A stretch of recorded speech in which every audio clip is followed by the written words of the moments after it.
Dear students, in the last two sessions we have learned the Aristophanes Frogs introduction, the study of literature, and the background to the ancient Greek tragedy, and about Aristophanes. Now, in the second session, we learned the summary and the critical analysis of the Aristophanes Frogs. Now we shall move on to the third session. Uh, it is depends on the themes of the different stages. Here, first we shall pass on to the Aristophanes Frogs as a social satire. Aristophanes is acknowledged as a very strong comic satirist and the first critic of any literature. He is the first critic of any literature, the world literature, the first and the foremost critic. Aristophanes' works reveals the life of ancient Athens in more convincing way than any other authors of his time. Aristophanes satirizes the social conditions of Athens in view of changing social class structure through the representation of master. The slave dichotomy, tendency of not paying tax of the higher class society, atheist to the god and goddesses by the people, and the Peloponnesian War and its bad impact on society. Actually, his famous drama, The Frogs, is not only a drama but also a social satire. It is a social satire on dichotomy and the tendency of not paying tax, that too in higher class society, and the atheist to the god and goddesses by the people, and the Peloponnesian War, the impact of society. These all are include the theme of the frogs. Aristophanes here satirizes the contemporary social and cultural life of the Athenian people by using wit and laughter because it is comedy, not a tragedy. That's why he uses wit and laughter. If he writes tragedy, he can use terror and fear.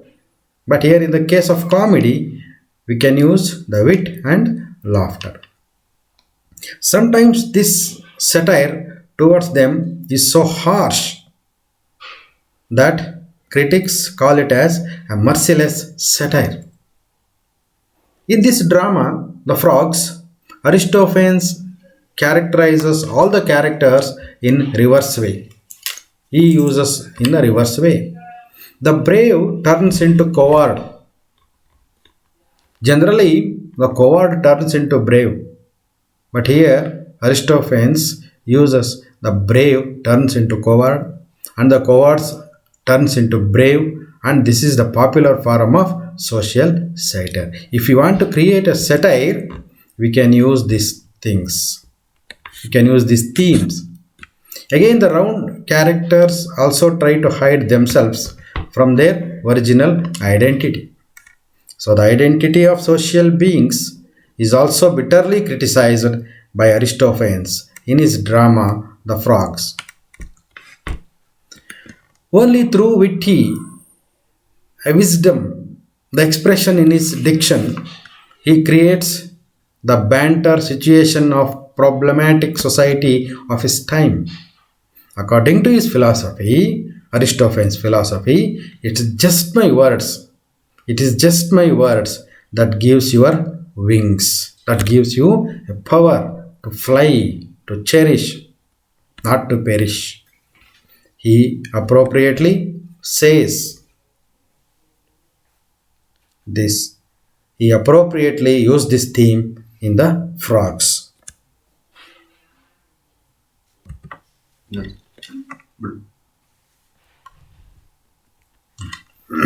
Next, we shall move on to the next theme, the theme of decline of Athens. It is the foremost important theme that Aristophanes used in his drama The Frogs.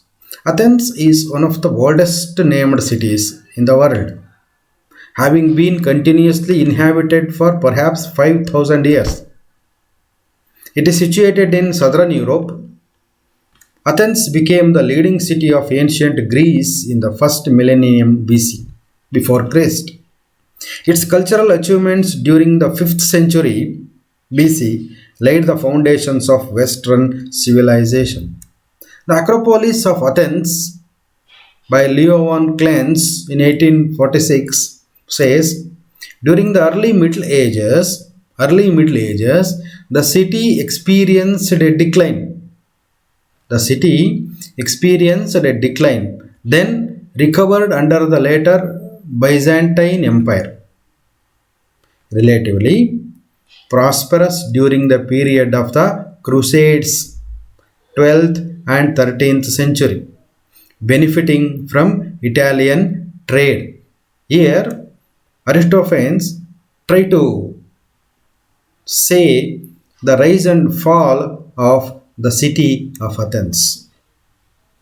Following a period of sharp decline under the rule of the Ottoman Empire, Athens is re-emerged in the 19th century as the capital of the independent and self-governing Greek state. That's the history. Athens re-emerged in the 19th century as the capital of the independent and self-governing Greek state. The name of Athens is connected to the name of its patron goddess Athena. Why the name Athens came from is called, it is come from the patron goddess Athena. It originates from an earlier pre-Greek language.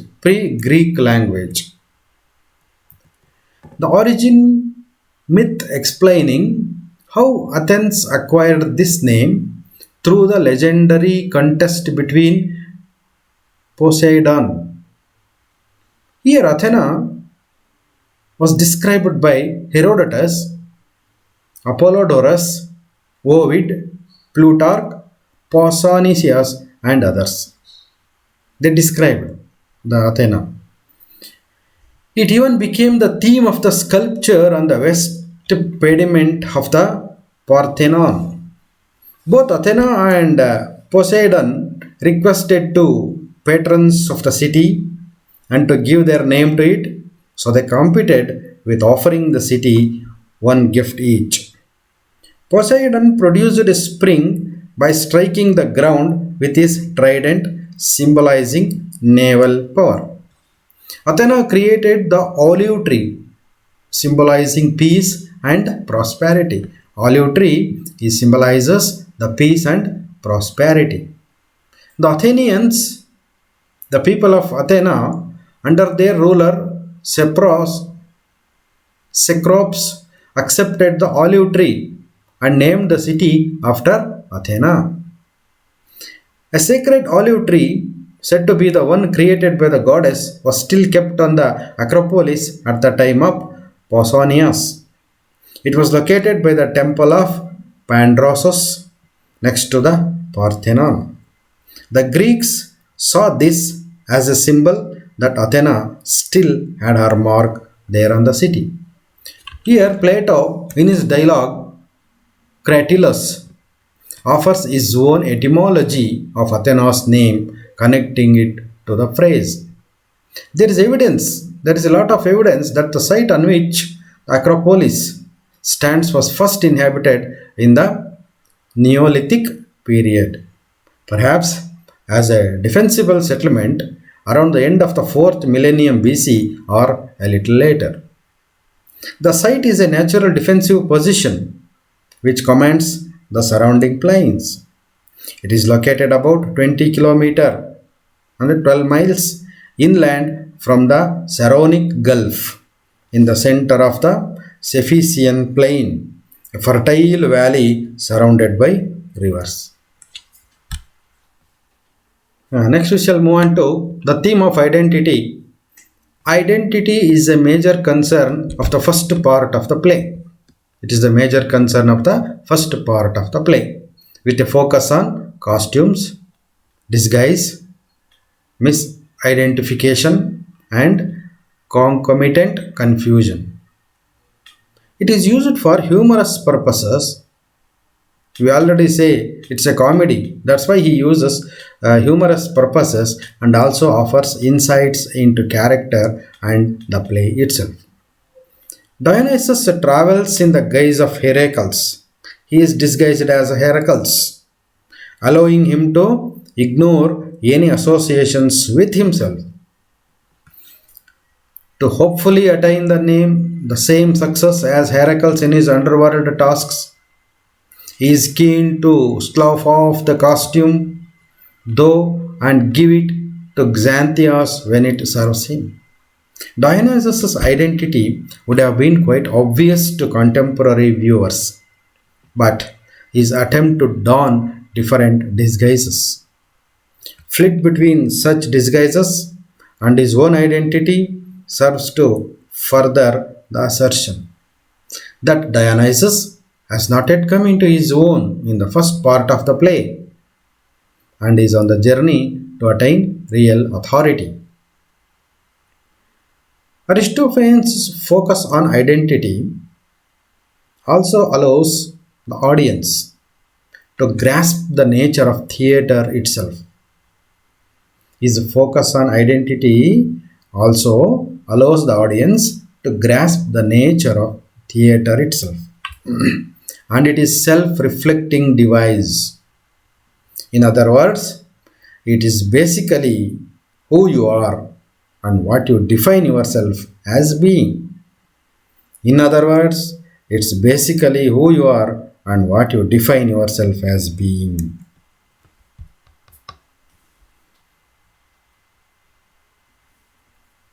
And next theme, the theme of value of comedy. Aristophanes was a paragon of old comedic literature and it is keenly witted and he uses clever and insightful, masterful in his construction of humorous themes. In Frogs, he makes a case for bringing back a great tragic poet to assist Athens, but significantly, he does through the lens of comedy. In this crass, sometimes silly, play, weighty themes are dealt with in a very effective manner.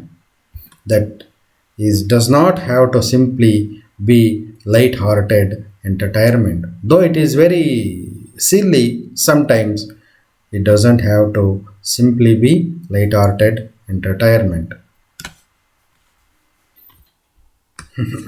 Next, we shall move on to the theme of the value of the poetry.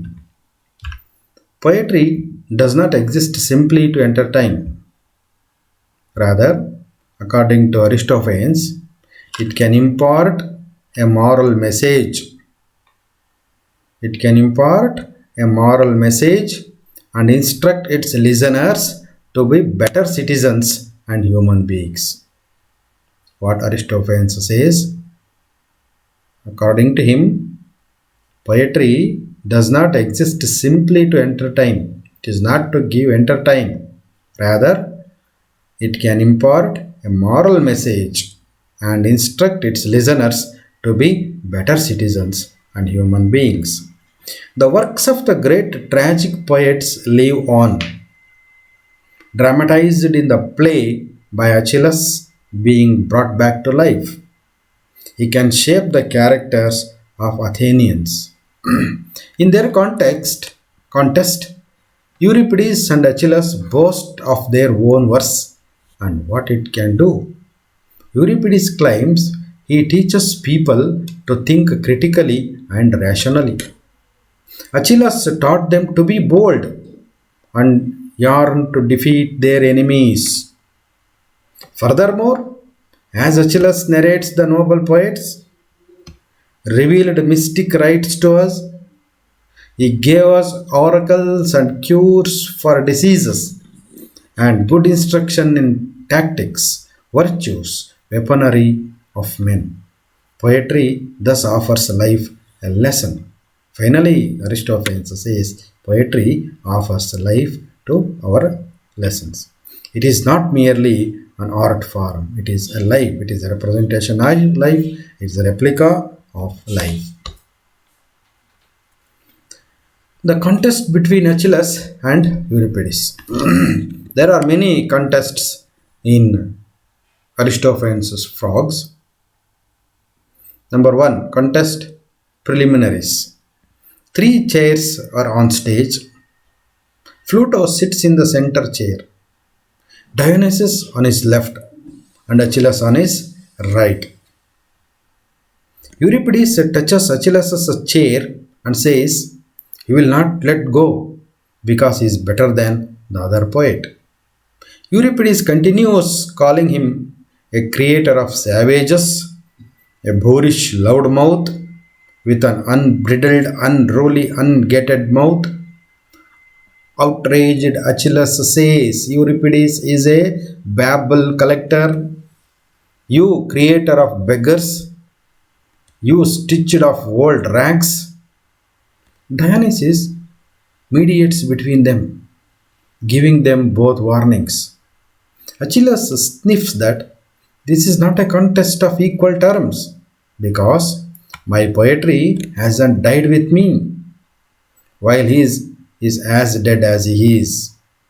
Next contest, opening rituals. Dionysus proclaims that he will judge this contest with integrity and calls for the chorus to sing to the muses. Each poet prays Achilles to Demeter and Euripides to sky, smarts, and pivot of tongue. Next contest, general issues. The chorus says it is ready to hear the wild tongues of the poets with their sharp arguments and bold spirits. Euripides plans to expose his rival as the charlatan and quack he was. He mocks Achilles having silent characters, rattling off four suits of choral lyric in a row, and his obnoxious use of big words. He also lampoons his huge, craggy utterances and is writing about a rooster in a tragedy. Achilles asks what Euripides wrote about. The latter explains that when he inherited the pompous, inflated art from Achilles, he put it on a diet. He also never wrote the first thing that just popped into his head. He never left characters idle and taught the spectators how to talk. His poetry is rooted in the everyday, and he never distracted their mind with bombastic bluster. He also claims to teach people how to think because his art is rational and critical. Thus, people know how to order their affairs because of him. The chorus quotes a line of Achilles at him and warns him not to be too angry in return. Achilles replies that he is enraged and annoyed to even have to debate Euripides, but proceeds to ask him what qualities a poet should be admired for. When Euripides responds, skill and good counsel.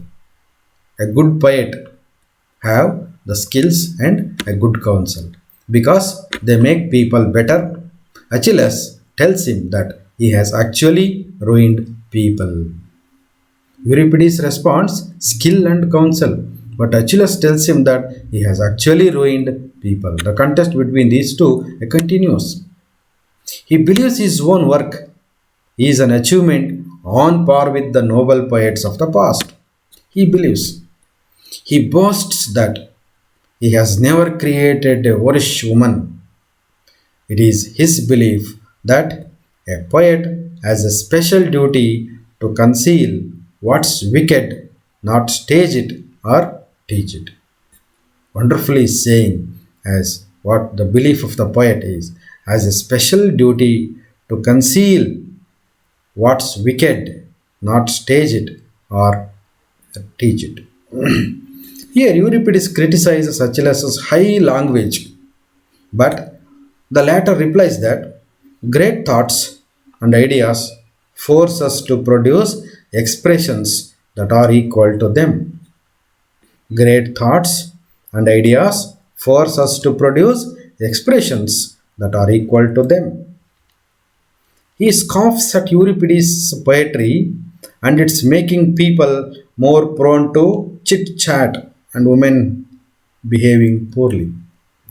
His works is full of assistant secretaries and clownish monkeys of politicians forever lying to the people. Dionysus laughs at the memory of a crass work of Euripides, having been mocking, teasing, and riling up the two poets throughout their war of words.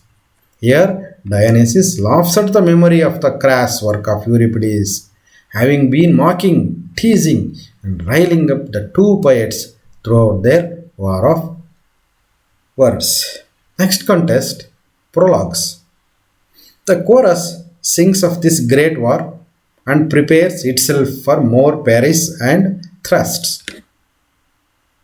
It exalts the separate spectators who are clever enough to understand what is going on. Euripides begins to examining one of Achilles' prologues, a line from the Ornstein. He has numerous criticisms of the lines, even though they are very short. In the lines of underworld Hermes, who watches over the paternal domain, be now, I pray, my ally and my savior, for I have come back to this land and now return. Euripides finds mistakes in Hermes' role as well as the repetition of ideas. But Achilles believes his wording is excellent.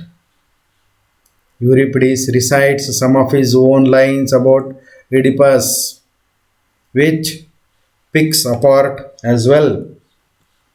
Achilles says he can take the simple phrase oil bottle and tack it on to any of Euripides' prologues, which he does so to the great amusement of Dionysus. One example is Euripides is reciting, once Aeneas from his land reaped a bounteous harvest while sacrificing his first fruits, and Achilles throwing in lost his oil bottle at the end. Finally, Dionysus asks the attention to be turned to lyrics, not to divert your attention. Your attention is to be only on lyrics. Euripides smugly says Achilles has nothing new here. Now we shall discuss now finishes the theme of the plays. Now we shall pass on to the next topic, structure of the play's plot, the plot structure. Here the play has two major parts. The first is the archetypal heroic journey. Here are the two major parts. The first part is the archetypal heroic journey, in which Dionysus leaves the upper world and ventures down into Hades, the underwater adventure. He is on a quest to retrieve the poet Euripides. He is in search of the poet Euripides, who will return to earth. Help Athens with his wise counsel. Dionysus encounters several obstacles and monsters but makes it to his destination. He encounters all the obstacles and finally he reaches his destination. In the second part, the two poets Euripides and Achilles engage in a series of contests, as we discussed earlier, in which they critique each other's verse, each other's poetries. They criticizes to determine who is the best tragic poet. This fast-paced, quick-witted set of contests is judged by Dionysus because he is sit in between Euripides and Achilles, who through this arbitration reaches the culmination of his journey as he grows wiser and more discerning. While some critics believe that the structure to be off putting and disunified, others believe the two parts are yoked by Dionysus and his literal and emotional journey. And next we shall pass on to the next theme, colonial message and the theme of the play. What is the colonial message of the time? In this significant work, The Frog, Aristophanes deals with the number of overarching themes. There are several themes you can come across in this drama. He deals into the problems of the Athens faces or Athenians faced. Aristophanes identifying some of the reasons for its decline. He identified the reason for the decline of Athens, the beautiful and the ancient city. With that, he also explores the decline of the art form of tragedy, the art form of tragedy. And Aristophanes offers an argument for the relevance and significance of poetry. He shares his beliefs as to what great poetry can teach the audience. In this particular theme, he asserts that traditional values and morality, as exemplified by the poet Achilles, are necessary to buffet and distressed city state.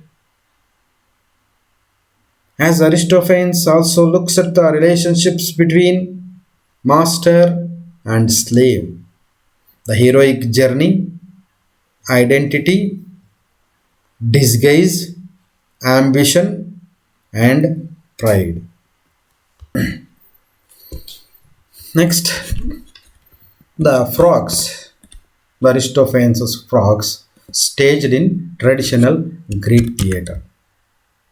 There were several mainstays of the production of an ancient Greek old comedy. There are several mainstays of the production of an ancient Greek old comedy.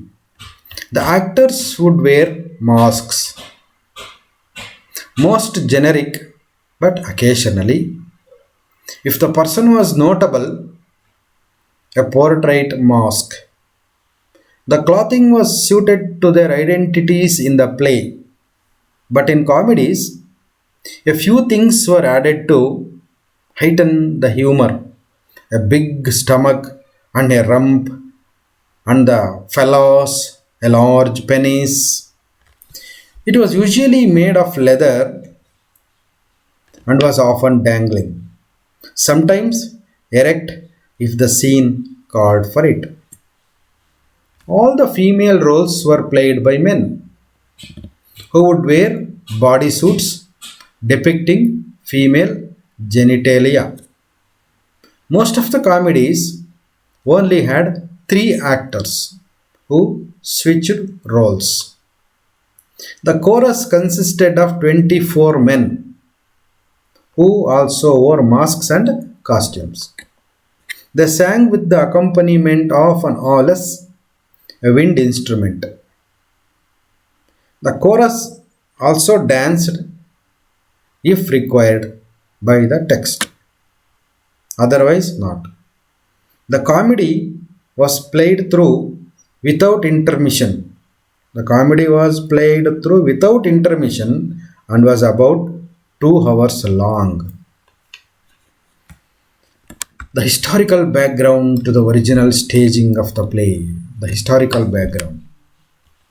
The two occasions for which comedies were produced. There are two occasions for which comedies were produced. Were two festivals honoring Dionysus. The Greater Dionysia in late March or early April, or the Lenia late January or early February are the two occasions. The productions in these festivals, the productions in these festivals, I repeat once again the festivals, two festivals honoring Dionysus. The Greater Dionysia is the festival which is celebrated in the year, in the month March or early April. And the second festival, the Linnea, it is celebrated at the time of January or early February. The last part of the January and the early part of the February. These are the two festivals which are celebrated and the two occasions. Here, the productions in these festivals were competitions where the great poets would show their new work and compete for the top prize. There is a competition for the poets to establish their identity. The theme of the drama is called as the identity. The poets has to establish their identity through their works. The Greater Dionysia was held in the theatre Dionysus on the slope of Acropolis. Both citizens and foreigners attended. The Greater Dionysia, the festival, is held in the theatre of Dionysus. It is on the slope of the Acropolis. Both the citizens of Athens and the foreigners attended the festival. The Lenia was only for Athenians, but here Lenia, the festival, is only reserved for Athenians and was held at the same theatre beginning in the 4th century BCE. Comedy, tragedy, and satire drama were performed in the theatre. The comedies were the least restricted by convention or norm. One of the most important offices in the demos, the choragus, was the sponsor of the chorus. They paid for everything that went into the play and were thus vehicles for such men to display their wealth. The stipends for the poet and the actors and prizes were paid for by the demos. A poet submitted his draft for the play 6 months in advance, but revisions occurred frequently. The poet acted as music master, choreographer, and director. Ultimately, and we come to the concluding part of the drama, the character of Dionysus, because the Dionysus is the main protagonist of this drama and means the important character. Dionysus, the god of wine and revelry, who combines in a farcical fashion many of the defects that the playwright ridiculed in his fellow Athenians: cowardice, egoism, lechery, effeminacy, and laziness, but is nevertheless the patron god of the drama. Inspired by a reading of Euripides' Andromeda, he resolves to journey to Hades to bring the tragic poet back to Athens.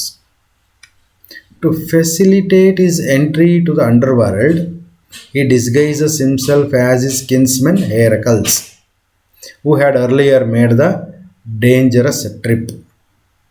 This is a ludicrous idea because the two are of totally different natures. Dionysus and Heracles are of different natures. They are going in search of the Euripides, the greatest poet and the tragic poet. Dionysus is terrified of the monsters he sees or things he sees along the way. Eventually, with the aid of a chorus of initiates into the miseries of Dionysus and Demeter, souls who enjoys a favored place in Hades, he enters the realm of Pluto. There he learns that the chair of tragedy, which Sophocles had refused to take from Achilles, the elder poet, has been usurped by Euripides, who, upon his arrival in the underworld, gained the support of the rabble. Achilles has challenged Euripides, and Dionysus finds that he has been chosen to judge between them. Achilles has challenged Euripides, and Dionysus finds that he has been chosen to judge between them. He has each poet recite lines from his dramas, a situation that allows Aristophanes ample opportunity to parody the defects of each. To have Dionysus make critical comments, some incisive, some obtuse. At last, scales are produced because Achilles' verses are the weightier and because he has displayed Euripides in the affections of the god.